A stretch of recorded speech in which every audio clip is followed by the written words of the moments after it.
Oi, Gerson, tudo bem? Bem-vindo aqui ao canal. Um prazer ter você aqui. Muito obrigada. Oi, Verônica, o prazer é todo meu falar aí com você, seu público, que eu não sei muito bem de onde é. Você está aí em Las Vegas, eu aqui em São Paulo, mas uma alegria falar com você e com essas pessoas que te assistem. Sim, muito obrigada mais uma vez. Uma honra ter você aqui. Como que você está? Como que está tudo aí na pandemia? Como que está acontecendo a sua vida? Olha, tá tudo certinho, graças a Deus. Eu tive o vírus em dezembro, já estou vacinado na segunda dose. Eu e meu marido tivemos o vírus, o Fernando. Então, para mim foi uma experiência bem difícil. Para o Fernando foi uma experiência um pouco menos difícil, mas também complicada. Graças a Deus nos restabelecemos, já tomamos a vacina. Nós somos pró-vax. É importante saber que nós somos pró-vax. E o nosso digníssimo presidente, neste momento, está aí nos Estados Unidos, né? E ele é anti-vax, mas ele é uma mula, um imbecil, então a gente pode compreender perfeitamente. Então, jacaré, né? Eu tô com chip para 5G, tá tudo certo. Mas, enfim, a gente continua tomando as providências de segurança como deve ser feito. A gente, quando tudo aconteceu, em março do ano passado, nós levamos um susto, como o mundo inteiro levou um susto. Imagino que você aí tenha levado um susto, todos nós levamos. E a questão primeira era, obviamente, a sobrevivência. E aí nós corremos atrás de entender como este mundo iria se estabelecer dentro dessa nova ordem mundial, desse novo padrão de comportamento, e comportamento de subsistência, comportamento de sobrevivência e comportamento de cuidado pelo outro. Nós corremos entender, fomos rapidamente tentar nos inserir nos nossos mercados de trabalho a partir dessa nova realidade, que é essa realidade audiovisual, não é? Então o mundo se tornou audiovisual, então a gente correu atrás disso, como você também e todos nós. Então estamos bem, está tudo certinho, estamos levando aí e conseguindo, graças a Deus, pagar as contas. Sim, que ótimo, nossa. E que doença, né? Tem pessoas que não levam a sério ainda isso. Meu Deus, se vacinem, pessoal. Pelo amor de Deus. Mas é com você, pergunte o que você quiser. Sim, então, a primeira pergunta é da Oleia, o nome dela. Ela perguntou como começou sua carreira artística. A Oleia? Você sabe de onde ela é? Ela é seguidora. Não sei o estado que fala. Não. Cidade ou estado. Mas, enfim, Oleia. Olá, Oleia. A minha carreira começou muito cedo. Sou uma pessoa que sempre esteve envolvida com a arte de um modo geral. Eu sempre gostei de arte desde muito pequenininho. Muito pequenininho mesmo. Para você ter uma ideia, quando eu era criança, 6, 7 anos de idade, me perguntavam o que eu queria ser quando crescer, e eu dizia que eu queria ser cenógrafo e coreógrafo. A minha mãe teve que comprar um dicionário para entender o que eram essas palavras, porque nem ela sabia o que era. Estou falando de mais de 50 anos atrás. Então eu acho que tem uma coisa de outras memórias, de outras vidas, eu acredito nisso, de uma aproximação com a arte, com a cultura, com a produção de conteúdo. Então, e aí a partir daí sempre desenhei, sempre gostei de pintar. Na escola, com 14 anos de idade, eu escrevi a minha primeira peça de teatro. Aí dirigi a minha primeira peça de teatro com 14 anos de idade. Então, fui dali para frente, sempre gostei de ler, sempre gostei de estudar arte, cultura, sempre me interessei. Aí fui trabalhar com publicidade e trabalhar com teatro.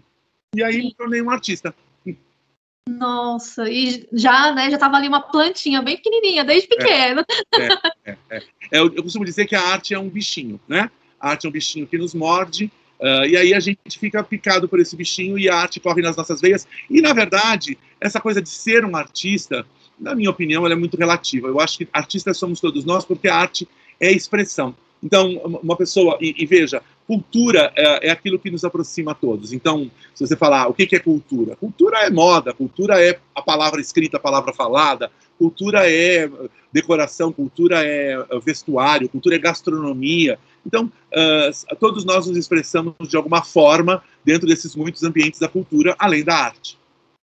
Legal, olha, ainda uma aula aqui, gente, amei. Qual a peça mais marcante ou momento da sua carreira que para você foi o mais, assim, no auge? A Bora Viajar, que mandou essa daqui, eu não vou lembrar o nome dela, mas o Instagram é Bora Viajar. Qual é o nome? Eu não vou lembrar o nome dela, mas o Instagram é Bora Viajar. Bora Viajar, é o pessoal do Bora Viajar.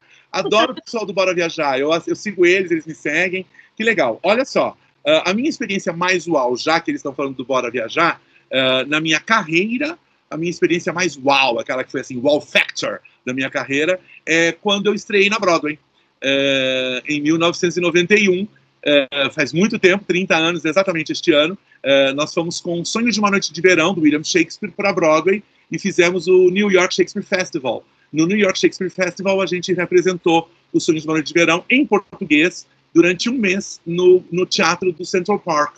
Então, a gente ficou para 2.500 pessoas durante um mês em récitas que mudaram a minha vida de alguma forma, porque foi uma experiência, a minha primeira experiência profissional internacional. Eu já tinha ido para fora do país, mas nunca tinha ido para trabalhar. Então, foi minha primeira experiência profissional internacional, no meu primeiro festival internacional. Eu tive outras experiências internacionais como ator, diretor. Essa eu fui como ator e foi uma experiência incrível, porque eu tive contato com a prática de trabalho da Broadway, que é uma prática extremamente profissionalizada, extremamente sindicalizada, o respeito ao trabalhador, ao profissional. O backstage é incrível, o behind the curtains é sensacional. Então, a gente poder ter contato com isso é uma experiência que, para mim, aos 30 anos de idade, foi reveladora, foi transformadora. Então, eu acho que para o pessoal do Bora Viajar, fica aí a dica. Levar pessoas para fora para conhecerem o behind the curtain. Olha, que legal, gente. Nossa, imagino que para você, né, foi uma experiência, assim, mais do que incrível. É difícil descrever em palavras, eu imagino que seja. Mas eu tenho assim, algumas impressões, né, que são vívidas até hoje. Eu me lembro claramente quando eu estava, assim, eu tenho um grande amigo, que é o Ari França, grande ator, comediante, faz televisão, faz série, blá, blá, blá. E o Ari foi comigo para Nova York, né, que fazia parte do elenco. Nós éramos 42 pessoas viajando juntas, sob a direção do Cacá Rossetti. E eu me lembro que quando a gente ouviu a primeira risada do público, 2.500 pessoas na plateia, quando a gente ouviu a primeira risada, ele falou assim: já ganhamos um pedacinho do céu. Uma coisa simples, né? Mas para você já era tão... Quando você faz 2.500 pessoas rirem todos os dias, você já está ganhando um pedacinho do céu. Sim, e para nós, telespectadores, né, muda o nosso dia também, porque é incrível você sair da sua casa, do seu conforto, para assistir peças tão incríveis, assim, eu sou apaixonada. E lá no New York Shakespeare Festival, em Nova York, é um festival que existe até hoje, um festival de Shakespeare que existe no verão, está fazendo exatamente 30 anos agora, porque a gente foi no verão, de 91, é um festival que existe até hoje, ele é gratuito. Então as pessoas fazem uma fila gigantesca, não sei se você conhece o Central Park em Nova York, mas você faz uma fila gigantesca pelo Central Park para ir esse teatro ao ar livre, é um teatro aberto para 2.500 pessoas à beira do lago do Central Park. Então, além do ambiente ser incrível, a experiência foi sensacional e foi um mês, a gente ficou um mês ensaiando e um mês apresentando, então foi um verão maravilhoso. Sim, muito trabalho, né? Por trás de tudo isso, muito trabalho. Ser artista dá trabalho. Sim. A próxima pergunta é da Elza. Ela perguntou: como foi interpretar o Sargento Garcia no musical O Zorro? Bom, para quem conhece o Zorro, né? Não sei se você conhece o filme clássico do Zorro, a história do Zorro. O Zorro é um herói mascarado. O Zorro em espanhol é zorro. Zorro significa raposa. Então ele usa uma máscara como um guaxinim, né? Não sei como é que fala guaxinim em inglês. Tem um termo que eu não me lembro mais como é que é. Acho que é aquele bichinho que tem uma raposinha que tem um olhinho assim. Exatamente. Então, e aí o Zorro, ele é um personagem mascarado que tira dos ricos para dar para os pobres, é um defensor e tal, e ele luta sempre contra um personagem que é o Sargento Garcia, que é o gordo bonachão, o gordo bobalhão. Então eu fazia o Sargento Garcia ali no Zorro, era um musical sensacional. Tem alguns vídeos no YouTube, quem tiver interesse procura lá, Gerson Esteves do Zorro, tem alguns vídeos de eu cantando e dançando no Zorro, fazendo o Sargento Garcia. Foi uma experiência incrível, foi um personagem que eu fiz com muito carinho, o público adorava, o público amava, e eu amava fazer, porque o texto é baseado na obra da Isabel Allende, que é uma autora chilena, que fez uma obra sobre o Zorro, a verdadeira história do Zorro. Isso foi transformado num musical que estreou em Londres, depois foi para Paris, teve uma montagem no Japão, teve uma montagem na Broadway, e nós fizemos aqui em São Paulo a versão brasileira do Zorro musical. Já tiveram 2 versões, eu fiz a primeira, fiz o Sargento Garcia na primeira, e foi uma experiência incrível, sempre uma delícia fazer teatro, sempre encontro com pessoas adoráveis, e o público sempre responde de maneira muito delicada quando o personagem é carismático, e o Sargento Garcia era muito carismático, então foi muito legal. Queria tanto ver, pena que eu não vi. Essa eu não vi. Sim, eu te mando os links depois, me lembra que eu te mando os links para você ver. Eu vi algumas coisas no seu Instagram, né? Eu te falei que eu te conheci através do MasterChef, mas aí eu já vi que você já é professor, é artista. Eu falei, nossa, ator, ele é tudo. Eu falei, ele é completo. Parabéns. O MasterChef é um assunto que a gente pode conversar sim, se você quiser. Sim, tem algumas perguntinhas aqui também do pessoal. É que eu separei por partes, por né? Categoria. Separou por categoria. A próxima pergunta é da Amanda. Ela perguntou quais são os seus planos futuros no teatro. Se você pode contar, né? Olha só, a Ananda ou Amanda? Amanda. Oi, Amanda, olha só.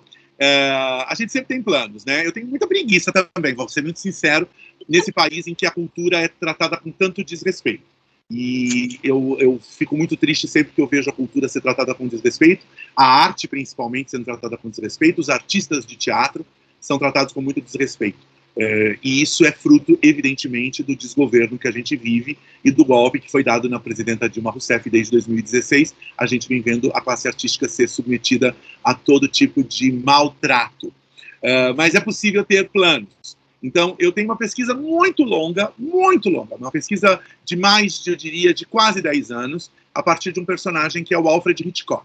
Não sei se vocês conhecem o Alfred Hitchcock, diretor de cinema americano, que fazia filmes de mistério, filmes de suspense, filmes de horror, um pouquinho às vezes. E o Alfred Hitchcock é um cara muito interessante, eu me pareço fisicamente com ele. Então eu fiz uma pesquisa muito longa sobre ele, eu sempre fui apaixonado pelos filmes dele, mas eu fiz uma pesquisa sobre ele como personagem, como pessoa, como homem. E o Alfred Hitchcock, como todo grande artista e todo grande criador, tem o seu lado negro e o seu lado sombrio. E a minha pesquisa é a partir do modo como ele era um homem muito abusivo, um abusador das suas atrizes. Ele abusava moralmente e abusava sexualmente das suas atrizes. E isso é uma coisa bastante delicada. Então eu escrevi uma peça de teatro sobre ele, falando sobre como ele abusava dessas mulheres. Então é um texto teatral que a gente já fez algumas leituras, a gente fez alguns exercícios. Na pandemia a gente fez algumas leituras públicas, eu postei alguns vídeos. Ontem mesmo eu postei um trechinho de um vídeo de uma leitura bem legal, de eu falando um trecho da peça, com a projeção de um filme dele atrás. É bem legal. E aí a ideia... Aí chegou a pandemia. A gente fez algumas leituras abertas em 2019. Aí chegou a pandemia, a gente fez uma leitura dele online, que não ficou registrada, infelizmente. E eu fiz essas pílulas durante toda a pandemia. Tem umas 5 ou 6 que eu fiz. Eu mesmo editei, o meu marido fez o som, e a gente foi fazendo. A ideia é, agora, em 2022, estrear esse projeto que se chama Voyeur. Voyeur, para quem não sabe, é o cara que gosta de ficar olhando mulher pelada pelo buraquinho da fechadura. Voyeur, um olhar indiscreto sobre Alfred Hitchcock. Então, essa é um projeto para 2022. Sim, um tesouro, né? Porque aí você vai abordar, além, né, do teatro, toda essa parte, você vai contar uma coisa, né, histórica. Eu acho que é importante falar, e existe uma denúncia aí, né? Ou seja, todas as atrizes, ou algumas das atrizes que trabalharam com ele ao longo dessa história toda, todas elas se queixaram muito do fato de ele ser um abusador. Então vai ser muito legal. Eu acredito que você tem um olhar muito delicado, assim, para cada acontecimento. Eu acho muito legal isso. Acho que vai ser divertido, acho que vai ser interessante. O texto foi testado, a gente já leu, algumas pessoas colaboraram, foram dando suas opiniões. Sou eu e mais 5 atrizes em cena. Então sou o único ator e são 5 atrizes. E a direção é de um diretor muito sensível aqui de São Paulo, chama-se Kleber Montanheiro, um querido amigo. E o Kleber está dando um olhar muito legal para o projeto. Tomara que dê tempo para ir para o Brasil, que eu quero ver, gente. Então, em 2022, vem assistir. Eu quero muito. Agora sim, sobre Masterchef. Como foi a entrada no Masterchef? Por que você se decidiu se inscrever no programa? Olha, foi a pronta. Eu vou contar exatamente como foi, tá bom? Sim, claro. Eu sempre gostei de cozinhar, também cozinho desde menininho, desde criança. Me lembro, é uma coisa que eu falo no programa, inclusive, tem uma hora que eu falo, que eu lembro da minha avó amassando pão, e eu na frente dela, eu só vejo as mãos da minha avó assim, amassando pão, quando eu tinha 5, 6 anos de idade, eu com a carinha na mesa, assim, olhando. E era a minha primeira lembrança na cozinha, e depois, por volta dos 7, 8 anos, eu chegava da escola, e minha mãe estava na máquina de costura, e a minha mãe, eu continuava na máquina de costura e eu falava, o que tem para almoçar? Ela dizia, pega 2 ovos, pega não sei o quê. E aí ela ia me orientando da máquina de costura e eu ia cozinhando. Quando precisava lidar com fogo ou com coisa quente, ela levantava, mexia e eu voltava. Aí ela dizia assim, fica olhando, quando levantar a bolinha você me avisa. Então foi assim que eu fui aprendendo as coisas da cozinha, a partir dessa relação familiar, né? Minha avó, mãe do meu pai, também cozinhava muito bem, minhas tias, nem tanto, algumas, outras melhor, mas eu tenho uma lembrança já da infância, adolescência envolvido com a cozinha. Mas nunca fui uma pessoa muito preocupada com essa coisa, vou dizer para vocês, de grandes receitas. Eu sempre fui um cozinheiro de comida de casa, fazia o que dava para o gasto. E aí, nos últimos anos, eu diria, depois que me casei, sei lá, eu estou casado há 20 anos. Então, depois dos últimos 20 anos é que eu comecei a me dedicar mais à cozinha, até porque eu tinha ele para cozinhar, uma pessoa que come a sua comida, que come com prazer, é sempre importante. E aí, foi ele que insistiu muito que eu devia me inscrever no MasterChef. O meu marido, Fernando, que dizia assim, se inscreve, você tem que ir. Os meus amigos me diziam. E aí o que aconteceu foi que, no Plano Collor, em 1992, sei lá quando, 90, não sei se você sabe o que foi o Plano Collor foi o Fernando Collor de Mello que roubou o Brasil. O Brasil está sempre na mão desses déspotas, desses grandes canalhas. O Fernando Collor de Mello foi um outro grande canalha que roubou o Brasil inteiro. Eu, com 28, 29 anos, não tinha como pagar as contas, e eu resolvi fazer comida congelada. E aí eu fui aprender como se fazia comida congelada. Eu tive uma empresa de congelados ali, 30 anos atrás, e eu tive uma empresa de congelados e eu ia muito bem. Eu ia muito bem com a minha empresa de congelados. Sempre cozinhei, sempre gostei de cozinhar. Fui aprender quais eram as propriedades da comida congelada, como que você congelava isso, o que podia, o que não podia. Porque tem um monte de coisa que pode e um monte de coisa que não pode. Tem métodos de resfriamento e congelamento, métodos de congelamento rápido, enfim, para não criar cristais, tem um monte de coisa.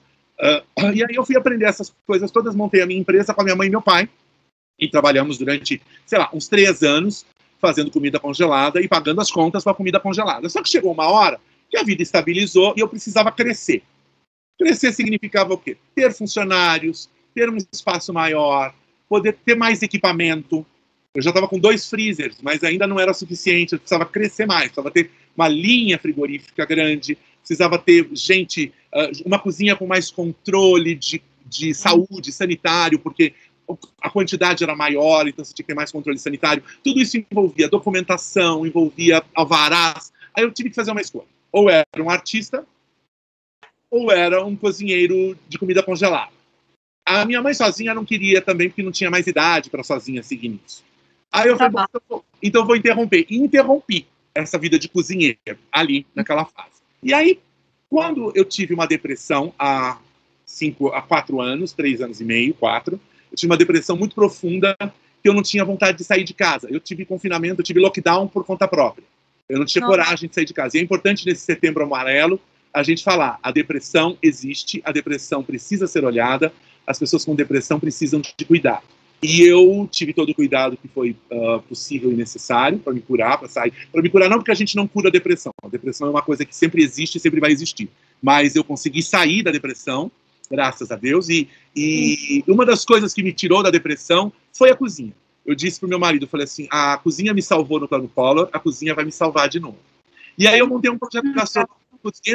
Aí eu montei um projeto gastronômico dentro da minha casa. Eu fazia jantares para 6 pessoas dentro da minha casa. E eu vendia.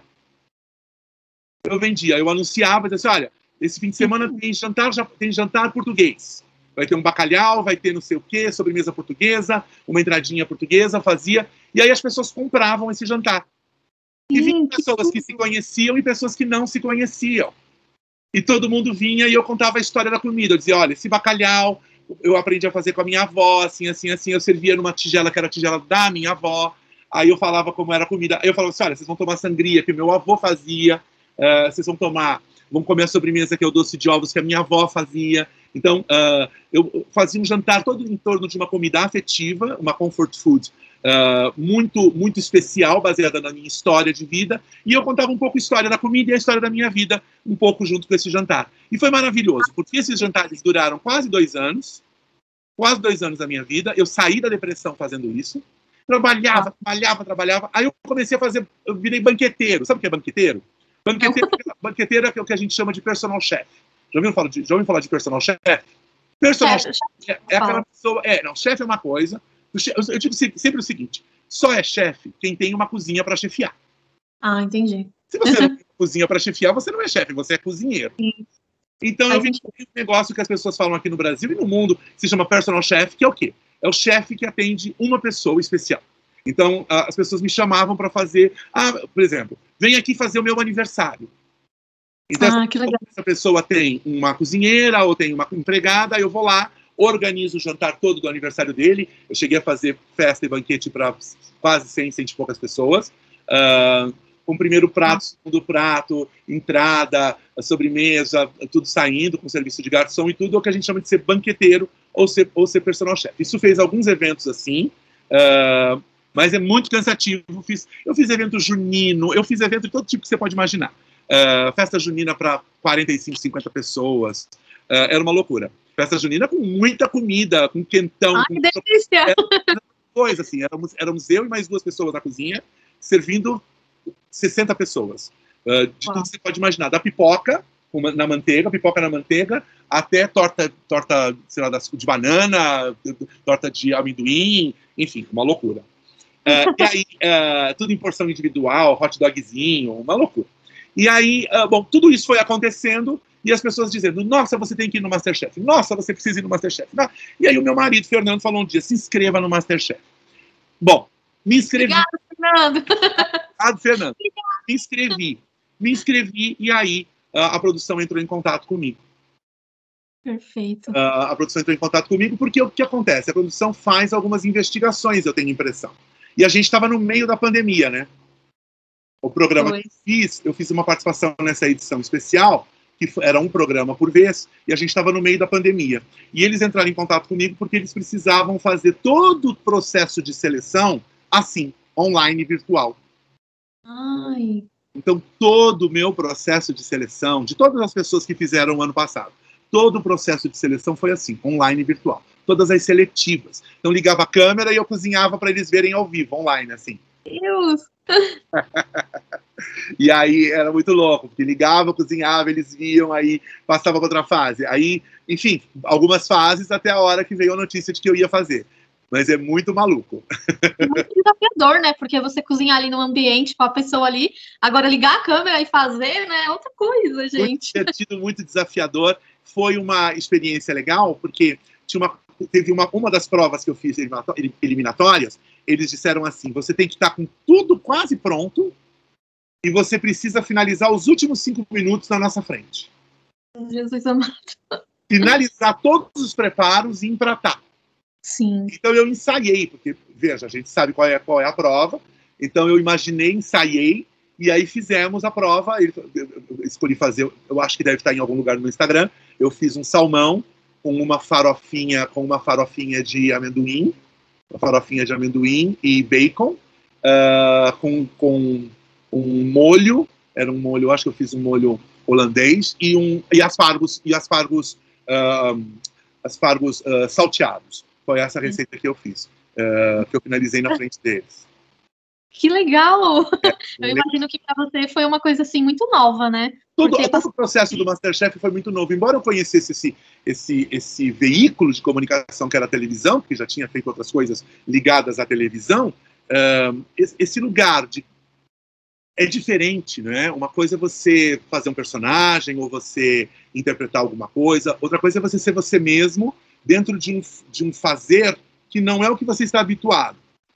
Muito bem, eu conheço a cozinha, conheço os temperos, conheço a comida, mas ao mesmo tempo eu faço isso aqui na minha casa ou para as pessoas quando me contratam ou me chamam. Eu não estava acostumado a fazer isso na televisão, então eu não sabia como seria essa relação da comida e a televisão. Mas foi muito desafiador, mas foi muito prazeroso. Ai, você foi maravilhoso. Marcou muito para mim, assim, eu tenho os meus favoritos, né? Então você foi um deles muito e meus parabéns. Eu amei. Eu falei, nunca vou esquecer o sorriso dele, muito simpático, muito maravilhoso. Muito obrigado, fico muito feliz. Imagina, passa uma alegria que a gente espera, assim, sabe? Ai, foi muito legal. Como você... já falou muito sobre como você começou a cozinhar, né? O que você quiser.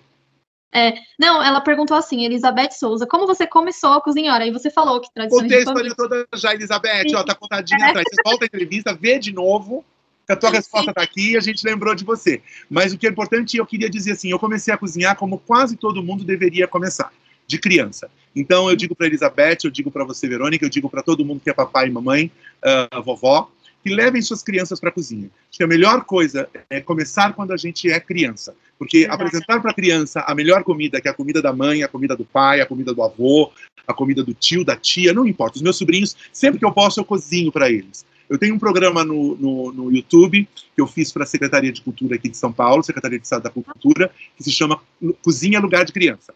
Eu fiz pro Dia das Crianças ano passado, é um bate-papo de 1 hora, que eu falo Cozinha Lugar de Criança.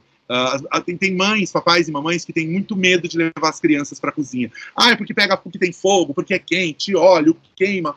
Faz parte de viver, gente. Essa é a primeira coisa que a gente tem que entender, que essas coisas fazem parte de viver. Ninguém vai morrer porque cortou um dedinho. Ninguém vai morrer porque deu uma queimadinha na ponta do dedo. Mas isto fica para a vida. Se a gente cria uma criança com medo da panela de pressão, com medo do caramelo na panela, com medo do óleo, com medo da fritura, com medo do forno quente, a gente cria um ser humano com medo da comida. Medo de tudo, né? Não fazer nada. E medo do que é mais importante pra gente, que é o alimento. Nos dias de hoje, a gente tem muita comida ruim, fast food, comida ultraprocessada, comida que não é de verdade. A gente precisa olhar para a comida de verdade. Hashtag comida de verdade. E saudável, né? Tentar, né? A gente gosta, né, de algumas coisas. Não, eu acho que não tem nada de errado, veja. Eu acho que nada deve ser proibido. Você pode comer o seu chocolatinho, você pode, se for um bom chocolate, não coma um chocolate com gordura demais. Não é. Se você for comer 4 chocolates no mês, come 2 bons. Se você for comer 4 hambúrguer no mês, come 2 bons. Não come McDonald's. Come um hambúrguer de um bom lugar. Se você for não coma de fast food. Se você quer batatinha frita, coma uma boa batata, de verdade. Não aquela batata que é purê, que eles fazem assim e vira. Ou então essa Pringles, que não é batata. Às vezes não tem nem um sabor direito, né? E a gente fica... Então, assim, é isso que eu digo para as pessoas sobre comida. Eu não sou uma pessoa chata. Por exemplo, eu tenho aqui em casa, a gente faz segunda-feira sem carne. Então, toda segunda-feira a gente não come carne, nenhum tipo de carne. Nem peixe, nem frango, nem carne vermelha. A gente faz. A gente está reduzindo ao máximo o nosso consumo de carne animal. Eu uso ovo, eu só uso ovo orgânico e caipira, de galinha do bem. Quando eu como frango, eu só como frango do bem, que é galinha criada livre, que não come tanta ração, não toma tanto antibiótico. Então, essas coisas, elas além de serem para o bem do planeta, para o bem dos bichinhos, porque tem gente que é vegetariano por causa dos bichinhos. Eu nem faço segunda sem carne por causa dos bichinhos. Eu faço mesmo porque eu acho que é importante segunda sem carne pelos bichinhos, pelo planeta, porque o pum da vaca, a gente sabe que o pum da vaca é um problema, porque o pum da vaca é o principal problema da camada de ozônio, é o pum da vaca. Imagina a vaca soltando um pum, aquele pum da vaca. Então esse é um problema sério para a camada de ozônio. Então quando a gente reduz o nosso consumo, especialmente de carne vermelha, a gente reduz também esses impactos no planeta. E, além de tudo, a nossa saúde também vai entrando num outro eixo, que é um eixo diferentão, bem legal. Sim, é que nem eu falo, né? Eu sou vegetariana há 8 anos. E eu falo, parei de comer carne, não sinto nenhuma falta, assim. Os derivados ainda consumo, né? Porque não tem como... Eu não consigo ainda... Eu não consigo viver sem leite. Eu não consigo viver sem leite. Você acredita que eu não como? Sem queijo. Sem queijo, né? Meu marido que fala, eu não consigo viver sem queijo, eu acho tão engraçado. Mas eu já tô, assim, buscando muitos produtos veganos, só não consigo aquela parte da sobremesa que me pega. A sobremesa é muito carregada de ovo e leite, né? São as duas bases da sobremesa. A confeitaria é baseada em ovo e leite, embora seja possível fazer quase tudo de confeitaria sem ovo e leite. Até chantilly é possível fazer sem leite, sem creme de leite. Você usa o caldo, você sabe como fazer chantilly com grão de bico? A aguinha, né? Aquela água do grão de bico em lata, tem um nome que eu não me lembro também. Você bate aquilo, vira um chantilly. Sim, eu esqueci o nome da aguinha. Também não me lembro, mas não importa. Mas essas dicas são sempre muito legais, né? Enfim, então eu acho que eu admiro quem é vegano. Você sabe que a gente tem uma pessoa que nos ajuda aqui em casa de vez em quando, a Maria, e a filha dela nasceu vegana. Ai, que tudo! Maravilhoso. Eu acompanho a filha dela há quase 20 anos. Menina, eu conheci menininha.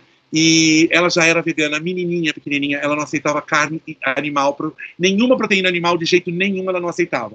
Eu sou uma pessoa que tenta ser espiritualizada. Não sei se eu consigo, mas eu tento ser. E a gente sabe que está vindo uma geração aí que está mais comprometida com tudo isso, né? Vamos tentar ajudar essa meninada a ser vegano e vegetariano. Verdade, disse tudo. Ah, que feliz. Muito maravilhoso. E é muito legal alguém que já participou do MasterChef ter essa consciência, sabe? Esses dias estava assistindo, não sei se você viu o episódio da Bela Gil, eu amei também. Adoro a Bela Gil, adoro a Bela. Eu não sou vegano nem sou vegetariano. Eu tenho alguns procedimentos. Quando eu opto, por exemplo, por fazer uma torta vegetariana, Sim. então eu não vou colocar nenhum pedacinho de bacon nessa torta. A proposta dela é ser vegetariana. Quando tem coisas que eu faço que são absolutamente... Por exemplo, quando eu faço um guacamole, o meu guacamole é inteiramente vegano. Vegano, né? É completamente vegano. Eu uso todo... E orgânico. Então, tudo que eu me proponho a fazer algo que seja vegano, eu vou fazer vegano até o final. Para quem não sabe, tem gente que não sabe e é legal falar, vegano é aquilo que não tem nenhum comprometimento com nada que seja animal. Então, portanto, não tem banha de nenhum animal, não tem bacon, não tem ovo, não tem manteiga, não tem queijo. Vegano não terá nenhum contato com nada que seja animal. E é bem legal quando você consegue, quando você descobre que é possível fazer. Então, maionese não é vegana, porque maionese tem ovo. Agora, você pode fazer um creme parecidíssimo com maionese e ser vegano. Então, aí você vai e fica maravilhoso. Você pode fazer creme de abacate, por exemplo, que fica sensacional, bem gelado, e bota um pouquinho de lixia, ele vai ficar com uma consistência muito legal, quase vegana. Faz de maionese, e é vegano. Então, você vai substituindo. Outro dia eu fiz um sanduíche vegano que eu queria fazer com creme de abacate. Eu fiz com creme de abacate, foi incrível. Você pode fazer com castanha de caju. Então, tem muitas possibilidades. Que delícia! Eu amo. Amo castanha de caju, tudo com castanha de caju, amêndoas. Ai, sou fascinada. As castanhas, de modo geral, as nozes, as nuts, de modo geral, são uma delícia. Muito bom. Agora me fala um prato preferido seu. Pode ser ou vegetariano, vegano ou normal. O que eu gosto de comer? Eu gosto de comer coisas do mar. Eu adoro comer coisas do mar. Como filho de português, neto de português, eu adoro comer bacalhau, eu adoro comer camarão, eu adoro comer lula, eu como comida japonesa, eu mergulho, eu caio de boca, eu fico completamente louco, eu seria capaz de comer comida árabe e japonesa para o resto da minha vida. Da vida. Eu faço um baba ganoush, você sabe o que é baba ganoush? Acho que sim, acho que eu vi numa aquela pastinha de berinjela que você mistura com tahine. Sim. Eu faço um baba ganoush muito gostoso, puxadinho no alho, com tahine, com tudo, que é vegano. Eu faço um baba ganoush muito bom. Você não tem chefe isso daí. Nunca tinha ouvido falar. Eu faço quibe muito bom. Faço um quibe vegano e faço um quibe de carne muito gostoso. Então, faço um quibe de abóbora, ótimo, vegano. Então, eu poderia comer comida árabe, comida japonesa para o resto da minha vida, todo dia. Que delícia! Sem me preocupar. Sem me preocupar. Ai, que tudo. Bom saber mais, assim, sobre você. Deixa eu te perguntar, como está seu tempo? Você está tranquilo? Qualquer coisa... Porque eu tenho ainda... deixei a noite de hoje para você. Agora você que controla o tempo como você quiser. Tá ótimo. Porque ainda tem umas perguntinhas aqui. Aí depois, se quiser, você corta na edição ou deixa. De onde vem as suas inspirações para fazer os seus pratos? Você falou um pouquinho, né, da sua família, mas tem algum lugar assim que você assiste vídeo ou livros que você pesquisa, alguma coisa assim? Vou te dizer, eu tenho quando eu quero fazer sobremesa, confeitaria, aí eu pesquiso muito a Raíssa, que é essa moça rainha da cocada. Você conhece a Raíssa? Não, Raíssa não. é uma moça de Pirassununga, do estado de São Paulo, que hoje mora em Nova York. Há alguns anos já ela mora em Nova York. E ela até participou de alguns programas de comida americanos. É uma brasileira que faz muita coisa. Procura conhecer a Raíssa. Então, eu tenho o livro dela, que é um livrão maravilhoso, que se chama Escalafobética, a Rainha da Cocada. Gosto muito dela. Eu gosto muito... E aí, assim, panificação, que é uma outra coisa bastante complicada. Quando eu não sou um panificador, então quando eu quero fazer um pão diferentão, aí eu vou consultar alguns lugares e tem aquele moço que fala do pão de verdade. Tem um moço que é muito legal do YouTube, eu não guardo os nomes, mas é um moço que é muito legal do YouTube, que fala eu sigo o canal dele porque ele fala de pão de um jeito muito simplificado, e ele ajuda a gente com medidas caseiras, porque alguns fazem umas medidas muito difíceis, porque são medidas para muito pão. Você vai fazer 5 pão, vou fazer 5 pães, vou fazer 1 pão. 2 pães, no máximo. Então ele dá uma ajudada na gente nas medidas. Porque tanto panificação quanto confeitaria exige medidas muito precisas. Então é legal você seguir alguém bacana. De resto, eu não sigo ninguém. Eu acho que tem alguns chefes de cozinha que são uma inspiração para mim. Eu não posso negar que eu sou um filhote do Masterchef. A Paola Carosella, para mim, é uma inspiração. Mas ela é uma inspiração como mulher. Antes de qualquer coisa, mulher cidadã. Eu acho que ela é uma cidadã sensacional. Ela tem aqui em São Paulo um projeto muito legal, que é um projeto de empanadas, não sei se você já ouviu falar, Ela tem um projeto aqui de São Paulo muito bacana de empanadas, e esse projeto dela cresceu. Uma das razões dela ter saído do MasterChef é porque o projeto cresceu e ela abriu franquias pelo Brasil. Teve um investidor que abriu franquias para ela pelo Brasil. Mas o que é importante dizer para todo mundo, que pouca gente sabe, a Paola Carosella, quando vendeu a franquia dela para virar franquia para o Brasil inteiro, ela criou algumas condições. Ela disse, por exemplo, que deveria ter um percentual de mulheres, um percentual de negros, um percentual de pessoas LGBTQ trabalhando nessas franquias. Sim. Isso é sensacional, porque isso mostra que a gente tem uma linha de produção, que é uma linha de produção de gastronomia, portanto, cultura brasileira e tudo mais, mas que isso é política também. Existe uma política de gastronomia. Atrás de tudo que a gente faz, existe uma postura política, e é importante a gente pensar nisso. Então, a Paola Carosella é, para mim, uma inspiração. Outro dia eu botei no canal dela, ela estava falando de sopa, e aí ela me inspirou para uma sopa muito gostosa, e acabei fazendo uma outra sopa, não a dela, mas ela me inspirou. Então, eu acho que a inspiração é isso. Você olha, vê, alguém te inspira e fala assim, vou pegar esse comecinho e vou desenvolver isso do meu jeito. Eu hoje já consigo, eu não preciso mais reproduzir as receitas. Eu não tenho muito interesse em ficar reproduzindo receita clássica, aquilo que todo mundo faz. Às vezes alguém me pede, o meu cunhado, por exemplo, me pediu um bife Wellington. Sabe o que é um bife Wellington? Que é aquele bife que é um tolete de carne, mal passado por dentro, bem passado em volta. Aí você envolve com massa folhada, leva ao forno, a massa folhada fica crocante, aí você corta com massa folhada e serve com um molho de framboesa, um molho de frutas vermelhas salgado, como esse que serve aí no Ação de Graças de vocês. Então serve com um molhinho de framboesa, para acompanhar o bife Wellington. Então é uma receita trabalhosa e é um clássico. Nossa. Então, trabalho. Então, às vezes eu faço um clássico quando me pedem, entendeu? Eu queria comer um bacalhau de natas. Então, aí eu vou lá pesquisar o bacalhau de natas direitinho, como é feito em Portugal. Aí faço o bacalhau de natas e vou atrás das natas, porque nata não é creme de leite, é uma outra coisa. Então, e aí eu vou fazer. Então, mas eu não sou muito de reproduzir receita, não. Eu sou daquela pessoa que, no dia a dia, eu sou a pessoa que abre a geladeira, olha o que tem, dá pra fazer o que com o que tem aqui dentro. Vou fazer. Sim, legal. Então, às vezes você entra no meu Instagram, no Gerson _Esteves _cozinha. Né? Eu tenho dois. Eu tenho o Gerson _Esteves, que é mais pessoal e tá ligado mais ao teatro, tá ligado às questões mais das minhas questões políticas, inclusive. E eu tenho o meu Instagram, que é um Instagram mais da cozinha, que é o Gerson Esteves Cozinha. E você vai olhar os pratos que tem lá, é sempre assim. Eu tinha hoje essa acelga, vou fazer essa acelga, que eu vou combinar com não sei o quê, e aí eu monto um prato que é a partir do que eu tenho na minha casa. Disponível, porque a gente tem que usar o que a gente tem em casa, não adianta. Agora, eventualmente, eu quero fazer um peixe especial, ou eu quero fazer uma carne especial, ou qualquer coisa especial, aí eu saio, compro os ingredientes e faço. Sim, mas você é muito assim de inventar a receita? Ou você é mais tranquilo, assim? Eu acho que Veja, tem aquelas coisas que eu faço sempre, que já entraram no meu... Eu estou cozinhando praticamente todos os dias, desde o dia 15 de março do ano passado. Sim. Todos os dias. Almoço, jantar, almoço, jantar. Então é muita coisa. Então, tem algumas coisas que meio entraram no nosso cardápio. Então, por exemplo, hoje, posso dizer para você o que eu almocei? Claro.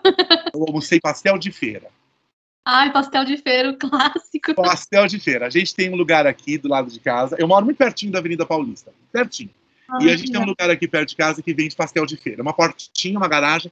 É um japonês sensacional que vende um pastel de feira igual da feira. E eu hoje tive faxina aqui em casa. E eu tinha você agora de noite, então eu precisava me organizar. Então eu falei assim, vou comer um pastel de feira. E aí a gente almoçou pastel de feira com suco de cana. Caldo de cana. Que saudade! Agora eu tive treco. Caldo de cana. E daqui a pouco a gente vai comer um guacamole. Eu fiz um guacamole, que é o que a gente vai fazer. Então, assim, o guacamole é uma coisa rápida, prática, muito gostosa. A gente come com umas farritas. Eu tenho farrita que eu compro, farrita já pronta, não é Doritos, é farrita. Eu compro a farrita no mercadinho que tem ali. Então, eu boto a farrita do lado. E eu faço um guacamole. 2 avocadinhos, um tomate bem no ponto, um suco de um limão siciliano, alho, cebola, e tá feito o guacamole. É saudável, é gostoso, é leve para de noite, é uma gordura boa, é vegano. Então, a gente vai jantar isso hoje. Na praticidade, né, da correria, mesmo assim, tendo coisa natural, saudável. Assim, então, no meu dia a dia, tem aquelas coisas que entraram. Então, eu vou fazer hoje um yakisoba. Então, aí eu tenho meus leguminhos todos congeladinhos, eu não deixei de congelar comida, eu continuo congelando comida. Então eu tenho meus leguminhos congeladinhos todos já separadinhos, aí eu faço um yakisoba. É rápido e fica super gostoso. Então essas são as coisas que entraram no meu cardápio da semana, sabe? Ou então vou fazer um frango oriental para comer com arroz. Ou hoje é aquele arroz com feijão e farofa e banana frita. Super brasileirinho, porque o Fernando adora arroz com feijão e banana. Então, aquela couve básica, né? Ai, mas... eu sempre tenho couve orgânica em casa, eu faço aquela couve bem batidinha, não escapa o bacon e um ovinho frito, porque a gente não é de ferro. Sim, claro. Eu parei de comer ovo também, mas eu entendo que quem gosta, não adianta. Ovo é um presente. Você sabe que eu já sei que quem veio primeiro foi o ovo, não foi a galinha. Então, eu acho o ovo... Essa pergunta, meu Deus do céu, né? Tem uma teoria sobre isso. Tem, né? Vou falar disso agora, vambora. Tá ótimo. Quem quiser fazer pergunta no direct que eu conto. Ele coloca a caixinha de pergunta lá, vamos começar a perguntar. Qual o maior desafio, na sua opinião, de participar do MasterChef? O que foi mais difícil, na sua visão? O tempo. Inimigo, né? O tempo é o grande inimigo. Eu fui um bom amigo do tempo. Os meus 2 pratos eu terminei antes do tempo acabar. O meu bolo ficou pronto 1 minuto antes e a minha marmita ficou pronta 2 minutos antes. Nossa, aquela prova da marmita, meu Deus. Então, mas o tempo é um grande inimigo. E, evidentemente, você sabe que numa das seletivas para o MasterChef, me perguntaram o que seria para mim um grande desafio. E eu disse, confeitaria. Por que todo o pesadelo do MasterChef, dos chefes, é confeitaria, né? Porque a gente é de comida salgada. Confeitaria confeitaria é uma coisa assim. Porque a comida salgada é o seguinte, vou falar a real aqui para você. Se você passar um pouquinho do sal, você bota uma colherzinha de mel, ou uma cebola inteira, ou uma batata, acabou o sal. Corrige, né? Corrige o sal. A confeitaria, se você passar um pouquinho da farinha, a massa fica dura. Verdade. Se você botar um pouco a mais de leite, o creme não engrossa. Nossa. Então, assim, e às vezes a proporção, por exemplo, ovo. Você quando vê lugar bom de confeitaria, se você vê programa bom de confeitaria, você vê que as pessoas separam as gemas, colocam as gemas e pesam as gemas. Porque tem que ter peso. Então você vai tirar, às vezes, uma meia gema, jogar fora meia gema, porque você não precisa, aquela meia gema faz diferença. E aí, perdão, e aí, se você passar da gema, você vai ter gordura demais daquele ovo. Então você precisa ter mais farinha, ou reduzir a manteiga. Então essa matemática que a confeitaria exige, ela é cerebral. O confeiteiro é um grande arquiteto de estruturas, é uma pessoa que entende muito, o bom confeiteiro entende muito de química gastronômica e de física gastronômica. Química e física são 2 coisas que se aprende na faculdade de gastronomia. E é onde você entende, por exemplo, como você mede, como você traduz 500 gramas em colheres de sopa, ou como você traduz colheres de sopa em 500 gramas. Esses cálculos são cálculos muito demorados. Então, isso é um pesadelo para todo mundo que não é acostumado a lidar com confeitaria. Normalmente, quem vai para o MasterChef é cozinheiro. E quem trabalha com confeitaria não se dá bem na culinária cotidiana, na culinária salgada. Porque, especialmente no profissionais, quem sai da faculdade, ou sai da panificação, ou sai da confeitaria, ou sai da cozinha, da bancada salgada. As 3 coisas é muito difícil. É muito difícil fazer tudo ao mesmo tempo, ser muito perfeito. Então, quando você tem... às vezes você tem um menu na final do MasterChef. Esse menu da final do MasterChef que tem uma entrada, um prato principal e uma sobremesa. Você vai ver, o chefe Henrique Jacan fala sempre, tem que ser sobremesa de cozinheiro. Entendi. Não sobremesa de confeiteiro. Porque sobremesa de cozinheiro é diferente. Nossa, é muito detalhe, né? Você se arrepende de algo do programa, alguma coisa que você queria ter feito ou não queria ter feito? Me arrependo. Eu me arrependo de não ter tirado a pele da linguiça. Eu fiz uma linguiça na minha marmita e eu não ganhei porque a linguiça estava na pele. Se eu tivesse feito um ragu, se eu tivesse tirado a pele, dissolvido aquela linguiça no molho de tomate, feito um ragu, eu teria ganho. Ai, eu torci tanto por você, meu Deus do céu. Não acredito. Mas o prato, o menino fez uma rabada. O menino fez uma rabada naquele tempo. Uma rabada... Demora. Ele fez uma rabada, ele ganhou com a rabada, mas quem deu a dica para ele foi o Jacquin. Sério? Você assiste o programa de novo, você vai ver o Jacquin falando para ele como ele tinha que fazer a rabada. Ai, meu Deus. Tem essas pequenas dicas, né, no meio do programa. Mas veja. O Fogaça também me deu uma dica na minha farofa. Ele falou assim, se a sua banana estiver muito verde, põe um pouquinho de açúcar para ela caramelizar. Olha só. É uma dica. Ou você ouve ou você não ouve. Sim. É que tem muita gente que recebe alguma dica, mas tem tanta convicção na receita e não escuta, né? Você tá... Oh, meu Deus. Pode falar, desculpa. Fala você. Não, eu ia te perguntar. Você torce para alguém desse MasterChef? Você está acompanhando? Não estou vendo. Não estou vendo nada. E depois que a chefe Paola... Não tenho nada contra a chefe Helena Rizzo. Acho a Helena Rizzo uma mulher sensacional também. Uma chefe incrível, maravilhosa. Mas depois que a Paola saiu, eu fiquei um pouco chateado e resolvi não assistir mais. E também o meu tempo. Eu tenho dado muita aula online, muita aula na escola, onde eu coordeno uma escola de teatro musical. Trabalho de professor agora. Não, então, eu coordeno uma escola de teatro musical, A Voz em Cena. Sigam A Voz em Cena nas redes sociais, @AVozEmCena, para quem gosta de teatro e teatro musical, porque eu sou um pesquisador em teatro musical. Tem um livro. Que demais. Esse é meu livro. Tem entrevistas inéditas com a Cláudia Raia, com o Miguel Falabella, com todo mundo que é bambambam do teatro musical. Chama-se A Broadway Não É Aqui. A Broadway não é aqui. A Broadway é outro lugar. Aqui é o teatro musical brasileiro. E é um panorama do teatro musical no Brasil, do teatro musical do Brasil. Então, como eu sou um pesquisador, tem fotos incríveis no livro, de espetáculos maravilhosos e tudo. Então, eu sou um pesquisador e sou coordenador de um curso de teatro musical. E aí, eu também dou muita aula, dou muito curso, dou palestra eventualmente. Aliás, estou aberto para ser convidado para palestras. Quem quiser me convidar, é só me convidar. Né? Alô, produção. Você já percebeu que conversa não falta, né, Verônica? Eu amo. Se deixar que eu sou tão fã que a gente fica conversando a noite inteira. Por mim, ó. Mas é isso. Diga aí, que mais? Que legal.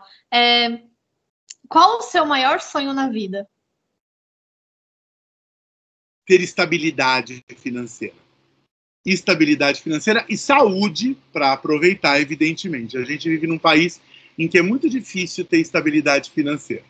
E estabilidade financeira é o que tira a nossa saúde. Sim. Você tem que ficar todo dia, botar a cabeça no travesseiro e pensar como é que você vai viver no dia seguinte, é muito complicado. Eu estou numa idade já que é bem difícil, porque eu estou com 60 anos, e aos 60 anos é muito complicado a gente conseguir manter o mesmo pique que a gente tem quando tem 50, quando tem 45. 40 entendo, imagino eu com 60, mas você está ótimo. Obrigado. Mas, enfim, então eu gostaria o sonho com estabilidade financeira e saúde para poder aproveitar. Que legal. Você tem algum pedido? E eu sonho com um país democrático, tá? Eu sonho muito com um país democrático. Sim, por favor. O Brasil, né, principalmente merece demais. Esse país democrático, quanto mais melhor. Diga, qual é a sua próxima pergunta? Você tem algum big ídolo, uma pessoa muito inspiradora, assim, que você pensa, a primeira pessoa que você pensa? A primeira pessoa que eu penso é o meu marido, Fernando. Ai, que lindo. Outra pessoa que eu penso é minha irmã, Gisele. E depois, na sequência, meus dois sobrinhos, a Lara e o Thor. São as pessoas que eu penso primeiro. É para elas que eu vivo. Entendi. Por elas que eu vivo e para elas que eu vivo. Ai, que lindo. O que você gosta de fazer nas horas livres? Você tem algum gosto especial? Ficar de papo pro ar assistindo televisão. Ai, que tudo! Vendo série, assistindo televisão, vendo cinema musical. Ficar de papo ar. Eu gosto de ficar de papoar. Eu tenho meu momento de ginástica, então eu tenho meu personal que vem aqui no condomínio, especialmente agora na pandemia, ficou complicado ir na academia, então eu tenho personal que vem, é um cara super bacana, o Wellington, então o Wellington cuida de mim, então eu ando, caminho, faço minhas coisinhas físicas, eu tenho cozinhado muito, então pelo menos 1h30, 2 horas por dia eu passo na cozinha. Fora isso, eu tenho que estudar para as minhas aulas, então preparo as minhas aulas. Eu estou envolvido com 2 projetos agora. Estou fazendo as versões para a tradução brasileira do Rock Horror Show, que é um musical da Broadway, e estou fazendo preparação de elenco do musical Gota d'Água, do Chico Buarque de Holanda. Então também tenho me dedicado a estudar essas obras. E estou me preparando para 2022, eu vou dirigir uma peça, e vai ser um projeto legal, porque eu vou dirigir à distância. Os atores vão ficar aí do outro lado da câmera e eu aqui, e eu vou dirigir esse projeto à distância, e eu vou encontrar com eles só 2 vezes por mês, porque eles não moram em São Paulo, mas eu vou fazer esse projeto de direção à distância de um texto do Samuel Beckett, que é um autor inglês, que se chama Ó Que Dias Felizes. Então eu estou me preparando para isso também. Nossa, para dar conta de tudo isso, muita energia, hein? E só tempo para ver televisão. Sim, maravilhoso. A última pergunta é mais assim, alguma mensagem que você quer deixar para quem está começando, né, nessa carreira, que a gente sabe que não é muito fácil, vem os perrengues. Qualquer carreira, nenhuma carreira é fácil. Todas as carreiras são difíceis, exigem dedicação, exigem esforço, exigem atenção. E eu vou falar uma coisa. Não levem a sério esta coisa de que um profissional de sucesso é aquele que tem muito like. Não fiquem ligados nessa coisa do like. O like não é a coisa mais importante. Importante é ter estrutura, importante é ter alicerce, e alicerce e estrutura a gente só consegue tendo respeito em casa, dando respeito para as pessoas à nossa volta, aprendendo quando a gente estuda e ensinando quando a gente estuda e estudando. Estudando da maneira prática de se estudar e estudando da maneira teórica. Né? A gente falou assim, gastronomia. Eu quero ser cozinheiro. Bom, você é bom de matemática? Não, mas eu quero ser cozinheiro porque eu não sou bom de matemática. Então não vai para a confeitaria, porque a confeitaria é pura matemática. A confeitaria é peso, medida, colher, xícara, grama. Então, tudo a gente tem que estudar. Tudo a gente tem que estudar. Então, meu conselho é estudem. Ai, que máximo. Eu espero muito que você tenha gostado da entrevista. Eu amei, como sua fã, ó. Já estava seguindo há um tempo, falei, que descoberta. Então, espero que você tenha gostado da entrevista, do nosso papo. Eu adorei esse bate-papo, achei uma delícia. Acho que vai ficar uma coisa imensa, então você faz os cortes que tiver que fazer. Porque vai ficar uma coisa imensa, ninguém vai querer ver essa coisa imensa para essa pessoa que ninguém sabe quem é. Então, eu adorei. Um beijo para as pessoas que te seguem, um beijo para as pessoas que te assistem e um beijo para você aí em Las Vegas. Ai, obrigada. Muito sucesso para você, todos os seus projetos. Continue cozinhando, por favor. Agora eu vou ficar pedindo receita vegana no seu Instagram. Pode pedir. Pode pedir. E dá uns repost para mim. Sim, pode deixar. Eu vou começar a fazer uma série de vídeos agora me maquiando. Porque eu sou maquiador. Eu fui maquiador profissional nos anos 80, 90. Eu ganhei o prêmio Avon de maquiagem. Nossa, Gerson, o que você não fez, né? Eu amei. Nessa área de arte e cultura, especialmente teatro, eu fiz quase tudo. Fiz figurino, fiz cenário, fiz quase tudo. E fiz maquiagem. Eu comecei em teatro me maquiando. Então eu vou me maquiar. Eu comprei umas coisas agora, renovei meu estoque e vou começar a fazer uns vídeos me maquiando, uns stories me maquiando. Dá uns reposts lá e me curte. Conta comigo, é só também enviar quando quiser, que a gente tá lá. Tá bom, querida. Obrigada mesmo, muito sucesso, fica bem, você e seu marido, tá bom?